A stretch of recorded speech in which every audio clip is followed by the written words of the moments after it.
Welcome back, everyone. I hope y'all are doing fine. Today's lesson is 1.4, Evaluating Expressions. Our key words for this lesson are arithmetic expressions, exponential expressions, and algebraic expressions. We're not solving expressions because you don't solve expressions. All you can do is evaluate and simplify expressions. Expressions make up equations. They're kind of like incomplete sentences, whereas an equation would be a complete mathematical sentence or statement. Other keywords today that you have to have a working knowledge to be able to complete this lesson are parenthetical grouping symbols. I gave you some examples of parenthetical grouping symbols: parentheses, brackets, and braces. We are going to discuss radicals and roots. We're going to discuss some expressions that have subscripts, and we will finally talk about the order of operations. Let's jump right into our first example. Evaluate each expression. Keep in mind that you always work from the inside out. We are going to do these without calculators. We are going to do them by hand. It is the only unit that we will not be able to use calculators for. And don't fret, it's going to be pretty easy. If you have 3 times the quantity, 4 times 5, and that quantity subtracts 10 from it, what you need to start with is that multiplication dot right in the middle there. We're going to go ahead and say this is the same thing as 3 times, 4 times 5 is 20. Minus 10. Keep working on that inside parenthetical. That's going to be 3 times 10. So our final answer is 30. That has been evaluated and simplified. All right, let's take a look at 3 times 5 times 2 minus the absolute value of 7 minus 10. And what I can actually do, I can do both of these at the same time. I can handle both parentheticals. That's going to be 3 times the quantity 10 minus, do this work first. Remember, we do not distribute that negative sign inside the absolute value bars. Just say what 7 minus 10 is. We learned yesterday 7 minus 10 is negative 3. But remember, we're going to take the absolute value of negative 3 before we do anything else. Do not distribute that negative sign. The only time you distribute a negative sign is if it is a normal parenthetical grouping, like a parentheses, a bracket, or a brace. So the absolute value of negative 3 is 3. This becomes 3 times 10 minus 3. That becomes 3 times 7. Which is 21.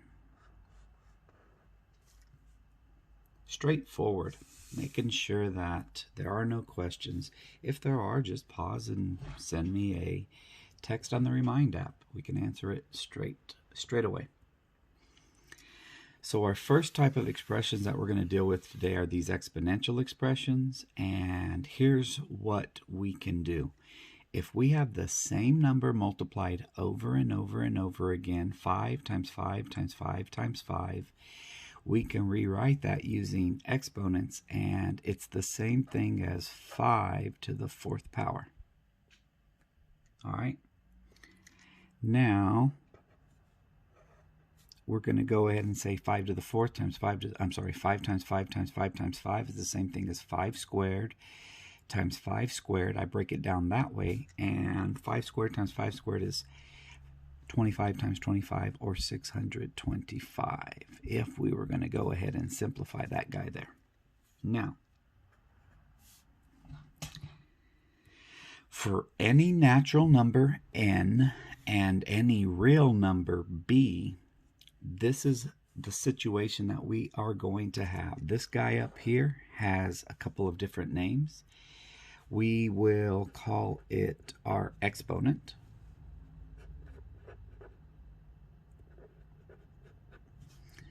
This exponential number can also be called a power,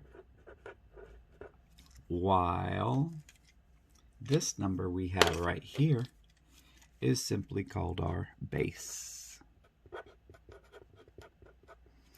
Now let's work on the pronunciation of some of these things.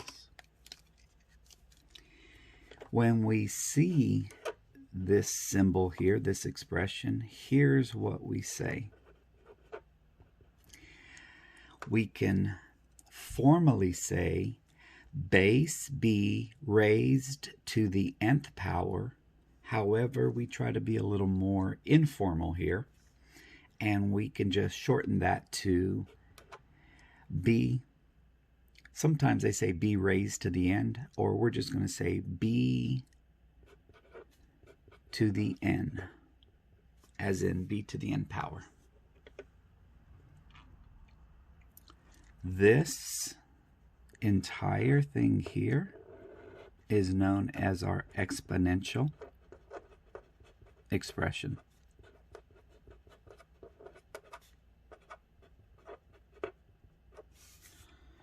So here's what it means. B raised to the nth power, b raised to the n.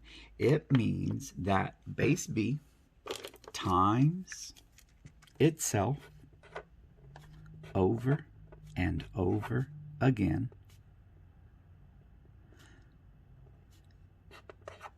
and you do this an n number of times. Y'all know that, so let's apply it. All right, what does this mean? This means 2 cubed, 2 raised to the third. That means we are going to multiply 2 times itself 3 times. And 2 times 2 times 2 is equal to 8. Negative 1/2 raised to the third power means negative 1/2 times negative 1/2 times negative 1/2. We said if there's an odd number of negative signs on there, that our product is going to be a negative number. How do you multiply fractions? You multiply them straight across. This is going to be a negative 1 times a negative 1 times a negative 1. That becomes negative 1 all over 2 times 2 times 2. We already established that was 8, so this answer is negative 1/8. Don't cheat. Don't use your calculators. Use your brain. It's the best calculator you have. It's always dependable. Doesn't need batteries. All right, now we have this little mess. Ooh, so many people are going to get this wrong if they don't focus on what's going on here. What's happening here? Well, is that negative sign part of my base? The answer is no. The only thing I'm going to include in my base is the 3. Here's why. If I wanted that negative sign included in my base, I would have to use a parentheses. Okay, this is different from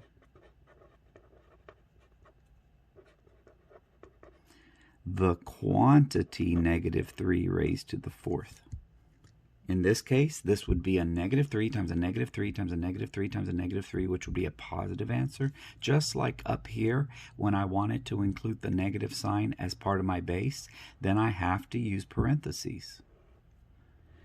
If there are no parenthetical grouping symbols on this, then this is what I do first, and then I take the opposite of whatever the answer is. So 3 times 3 is 9. If I do that again, I get another 9, and that's the same as 3 to the 4th. 9 times 9 is 81. So this final answer is going to be a negative 81. Most missed right here.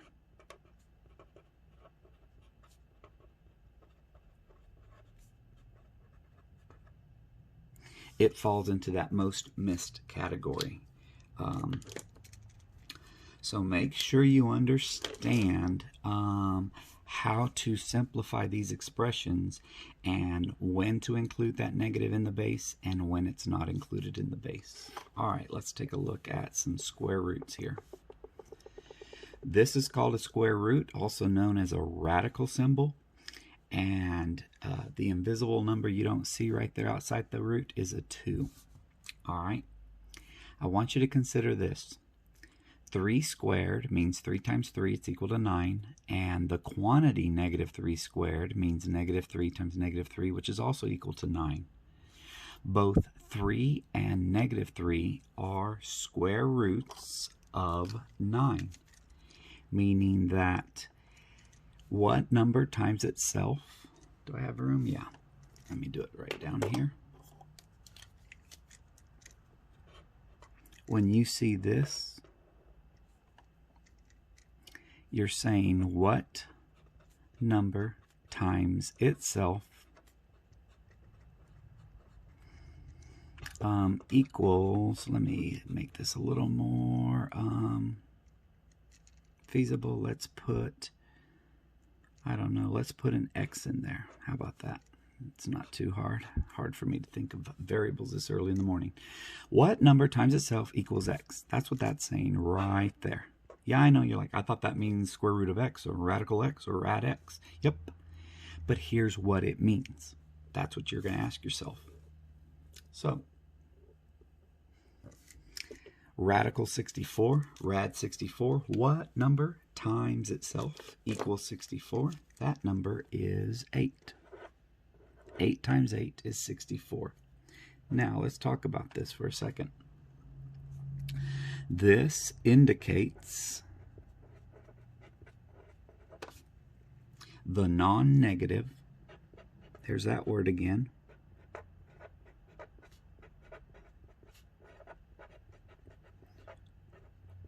or principal root.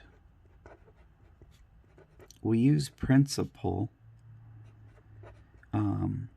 in at least a couple different ways in math, but in here it means the non-negative root. So if all they're asking you for is the square root of 64, you don't need to tell me it's plus or minus 8, you just tell me it's 8. Similarly, if they're asking for the negative square root of 64 or negative rad 64, then you write negative 8. You take the square root of 64, that answer is 8, and you want the negative or opposite of it. So this is known as a negative root.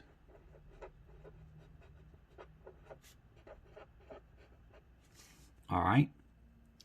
Now let's quickly talk about how to solve an equation. So if we have x squared is equal to 64, watch what I'm going to do differently from what I did up here. Up here, if it did not have any signs, I just wanted the principal or non-negative root. Here, if it had a negative sign in front of the radical, then I wanted the negative root. Now, one way you can solve this equation is you can take the square root of both sides. I'm going to take the square root of x squared.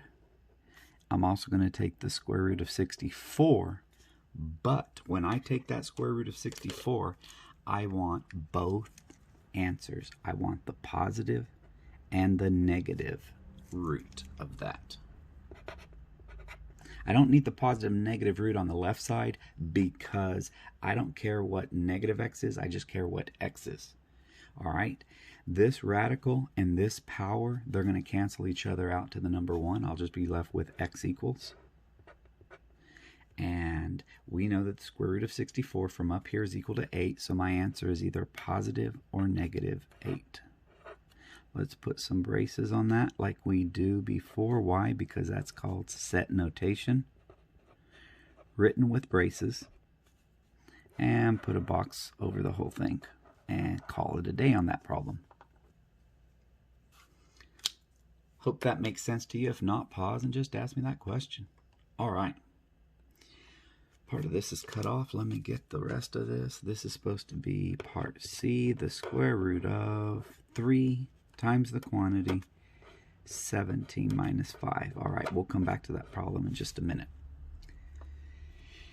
If a squared is equal to b, then a is called the square root of b.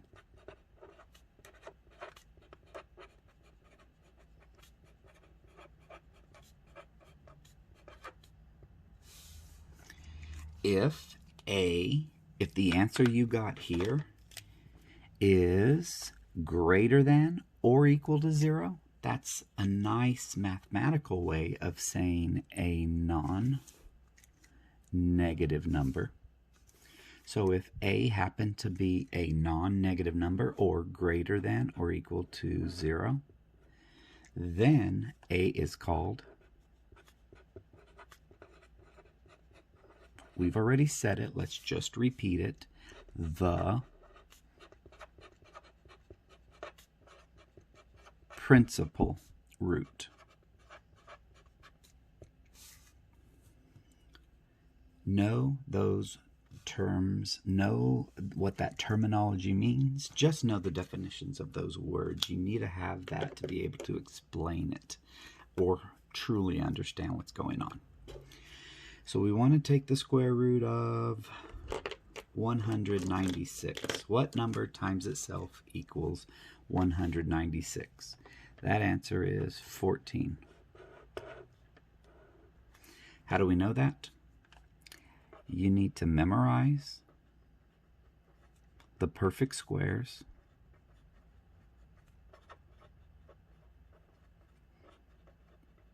from 0 to 20. What's 0 times 0? 0. 1 times 1? 1. Let me just start saying what the perfect squares are. All right. 0, 1, 4, 9, 16, 25. You get the idea. All the way up to 20. What is the square root of 20? 400. Know those, guys. Memorize those. You need to know that. Now, oh my goodness, what people do here.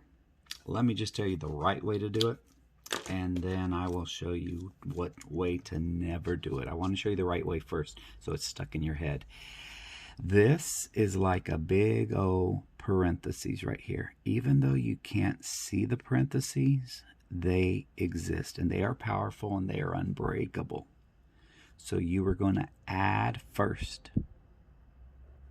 Nothing else. There is nothing else to do. 9 plus 16 is 25, so this is radical 25. And the square root of 25 is equal to 5. That is the only correct way to do it. That is the only correct answer. Here's what you do not want to do. Never do this.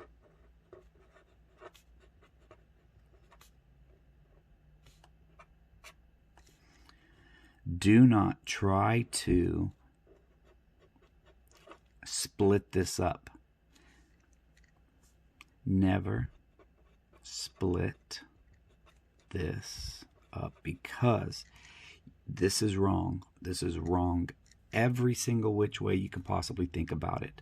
If you try to do radical 9 plus radical 16, you're wrong. If you try to do 3 plus 4, you're wrong.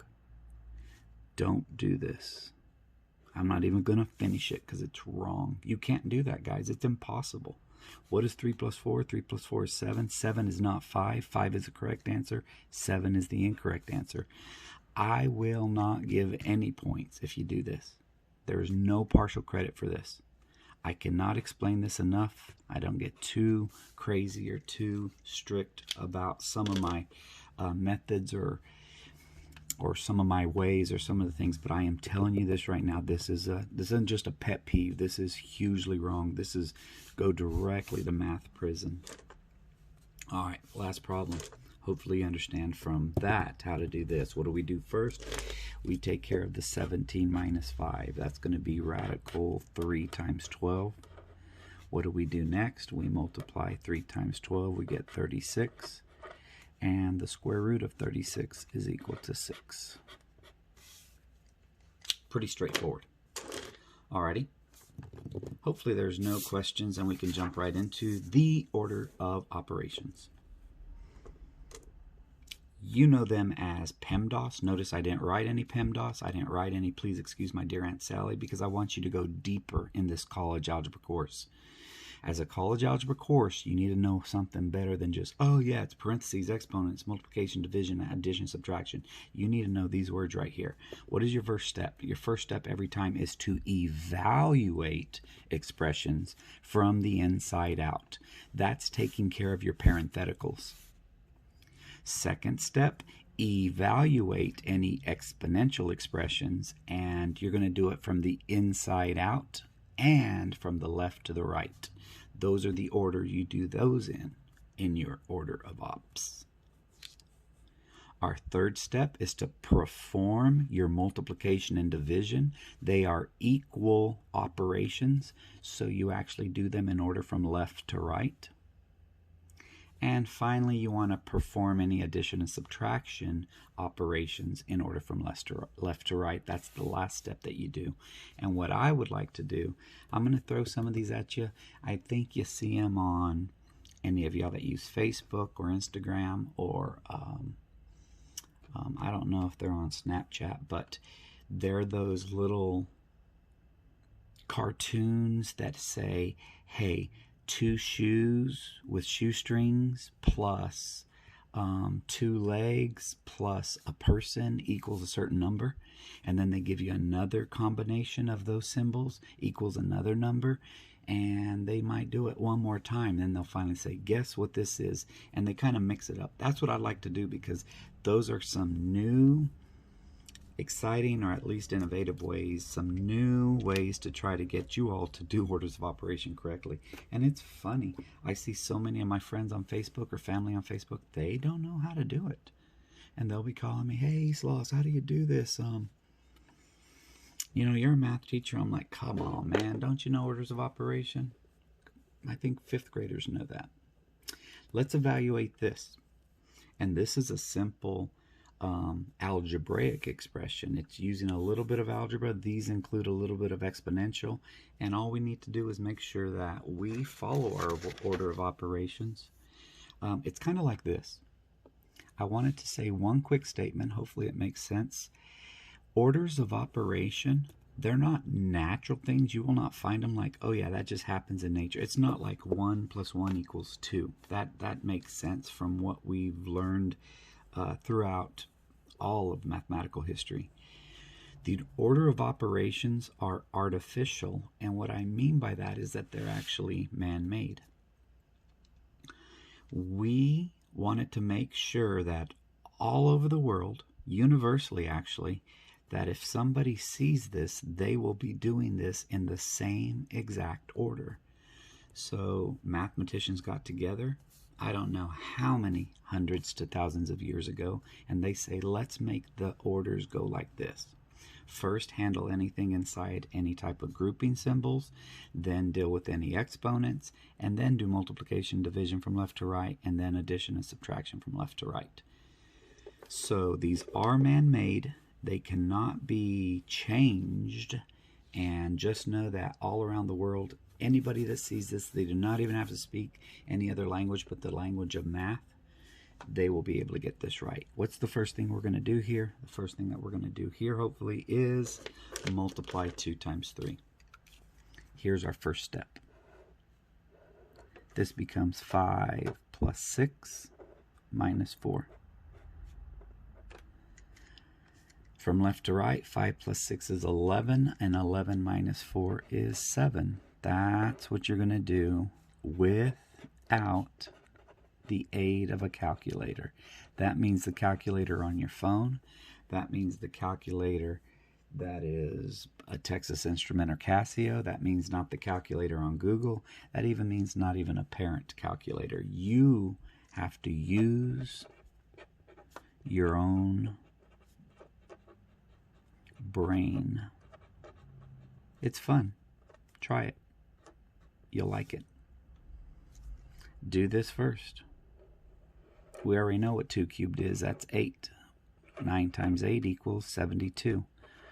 For some of y'all that are superstars, all of y'all are superstars actually. For some of y'all that are shortcut takers, I love shortcuts. I will take them every time I can, unless I just want to see the route and enjoy the journey. Don't take a shortcut here. Please don't do all this in your head, okay? Show me your work. Now that's a fine art right there, because some people want to show way too much work, and you know, that's okay if that's what you want to do, but just don't kill yourself doing it. Others don't want to show anything. They just want to write 72. They want to go straight from here to here. Well, I'm going to tell you what, if you make any missteps or mistakes along the way, and you don't end up with 72, you're getting a straight 0. If somebody here said 9 times 6, and that equals 54, they're going to get half credit. Even though they did major stuff wrong, and they wrote 54 here, they messed this up. I can at least see where they messed up. There's reasons we asked you to show your work. At least I don't know if everyone's ever explained that to you, but there is a reason. It's so that way we can find any mistakes and help you correct them. We can also give you partial credit. If somebody did the same mistake and ended up with 54 but didn't show any work, they get 0 credit. But if you show me 9 times 6, I'll say, oops, right here. You multiplied 2 times 3. You're supposed to multiply 2 times 2 times 2. Anyway, what to do on part C. Don't distribute that. Let's work on the inside first and actually work with this really first. This is going to become the quantity 6 minus 16, quantity squared. 6 minus 16 is 10. Negative 10. That becomes negative 10, quantity squared. Notice it is included in the parentheses, so I am going to square the negative as well. Negative 10 times itself equals 100. Hopefully that's your average by the end of the trimester. 100. Beautiful. All right, let's see what to do here. I have division, multiplication, division, multiplication. All right, then we have to do it in order from left to right. Start like this. 40 divided by 8 is 5. Times 2 divided by 5 times 3.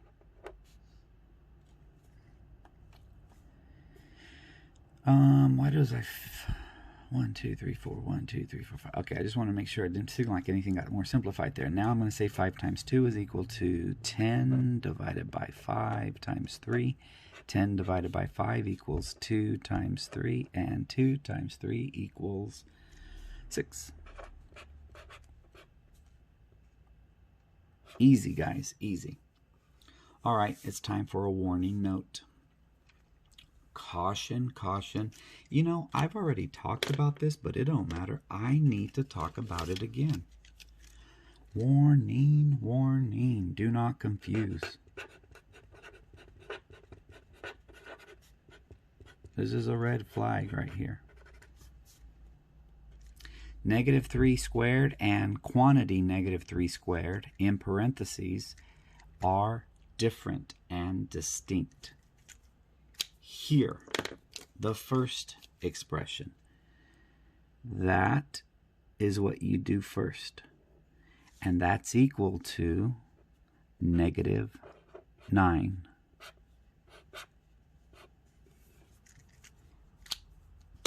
Here, everything's included. That's a negative 3 times itself. And that equals a positive 9. I want to show one more quick example, even though it seems I want this beat into your head until you know what's going on. This means negative 3 times 3. That's why it equals negative 9. Okay? Good. I'll make sure I'm still in the paper. Yeah, I'm still on the screen. All right, let's wrap these up. I got 4 more examples, and they're very basic, simple, and straightforward. Let me see if I got my markers ready to go. I do. Evaluate negative 2 to the 4th power. 2 to the 4th equals 2 times 2 times 2 times 2, or 4 times 4. That's negative 16. Negative quantity, negative 5 cubed. Well, that's going to be the same thing as negative quantity. Negative 5 times negative 5 times negative 5 is negative 125. And now I can distribute that. That equals 125. I don't want you to always think there's shortcuts. I always want you to look for shortcuts.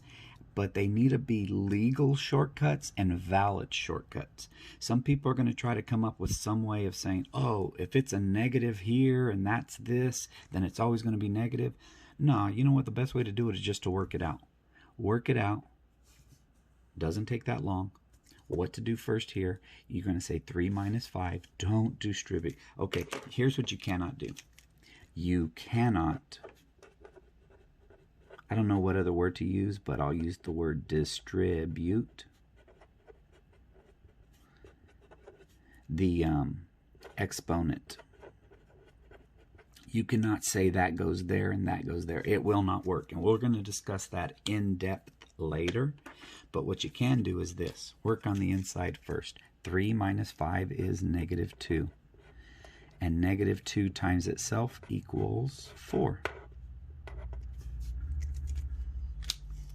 And before you freak out on problems like this, all you got to do is take it one piece at a time. Watch this.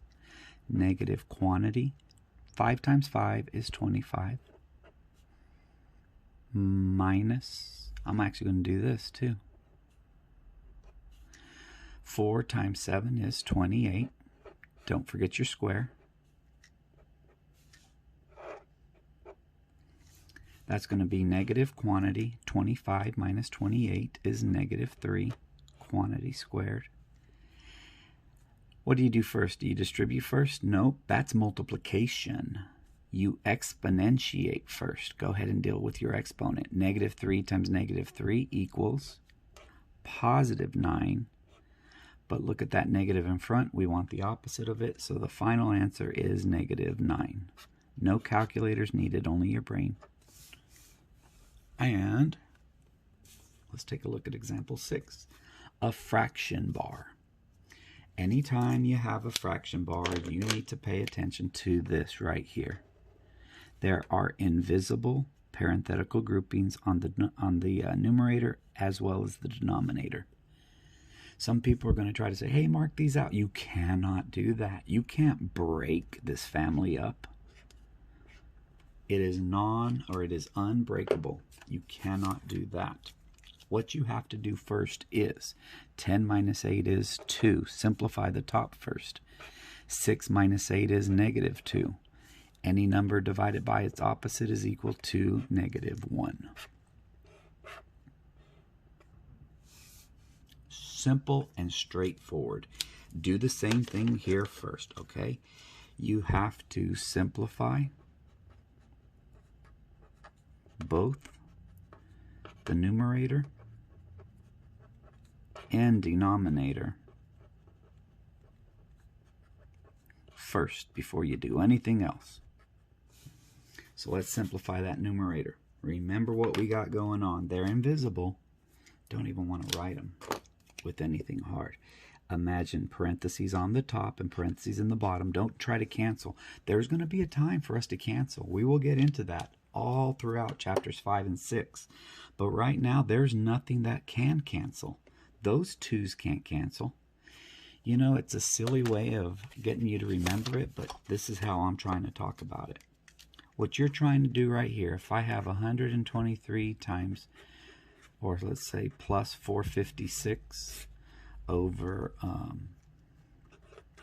5 to 1 minus, what numbers are missing? 4, 6, and 3. All right. Nobody would ever do this. Nobody in their right mind. At least not nobody that is sane, sensible, or in my class. You wouldn't say the 1 and the 1, the 2 and the 2, the 3 and the 3, the 4 and the 4, the 5 and the 5, the 6 and the 6. Oh, the answer is 1. They all canceled out to 1. You'd never do that. So don't try to do it here. Don't.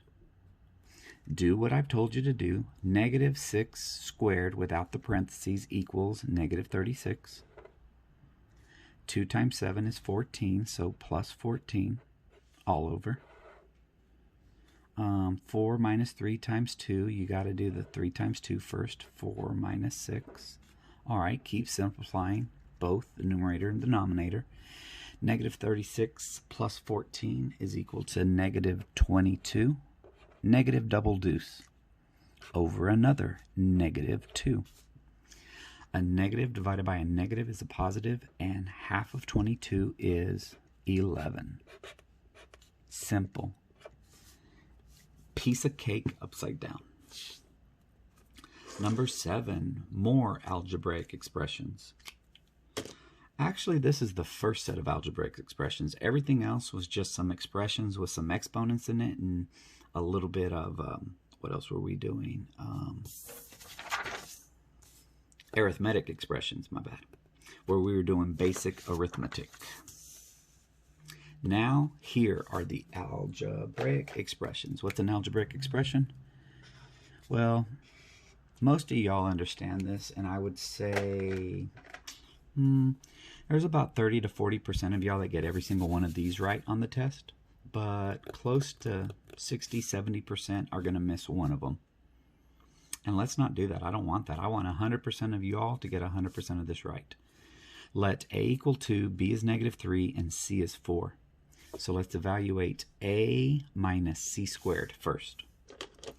What I like to do, especially when there's any exponents or negatives involved, you can do it this way. What is a equal? A equals 2. You could say parentheses 2.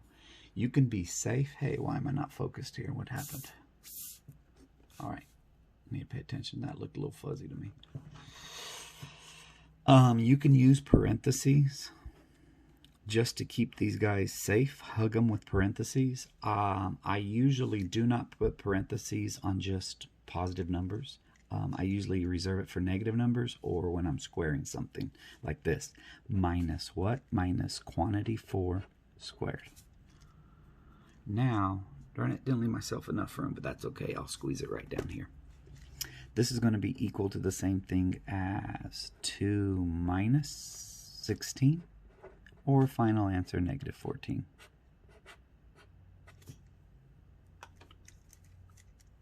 Easy. I'm not going to ponder. I'm not going to linger on that one, rather. I don't think anybody's going to have major problems with that. Here, I'm going to do things a little bit differently. I'm not going to put parentheses on my initial 2. I'm just going to say 2 minus, but then I use parentheses.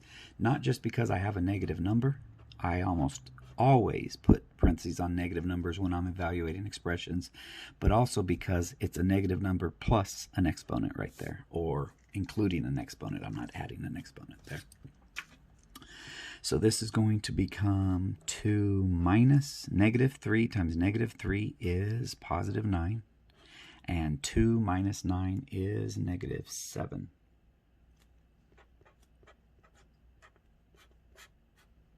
Notice every time I get a final answer, I box it. Or you can circle it. Or many of y'all end up highlighting it. All those are going to work. All right, let's go ahead and deal with a quotient.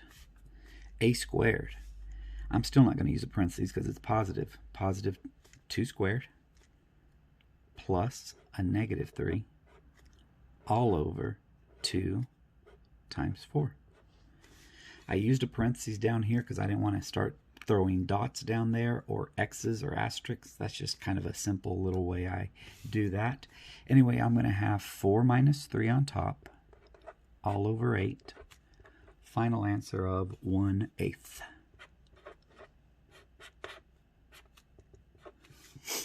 Subscripts. All right.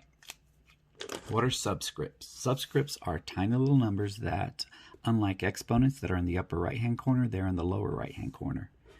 So what I'd like for us to do is find out what y sub 2 minus y sub 1 all over x sub 2 minus x sub 1 is equal to. This is a famous formula that we will be using. That's the formula for the slope of a line. So these are two different y values. Here's our first y value, here's our second y value, this is our first x value, our second y value, hence y sub 1, y sub 2, so on and so forth. We're going to set this up like this. Where's my y sub 2? It's negative 5. So I'm going to start off with negative 5 minus a negative 12 all over 4 minus negative 3. All right, let's clean this up just a little bit. Anytime you see minus a negative number, you can change that to plus a positive number. Think of it as minus -3 is the opposite of -3. What's the opposite of -3? A positive 3. Now that you have that cleaned up, -5 plus 12 is 7. And 4 plus 3 is also 7. Any number divided by itself equals 1. All right. Good thing we're done. If you have any questions, please shout them out through the Remind app or just let me know somehow, some way. Y'all have a good rest of your day, and we'll talk to you again shortly.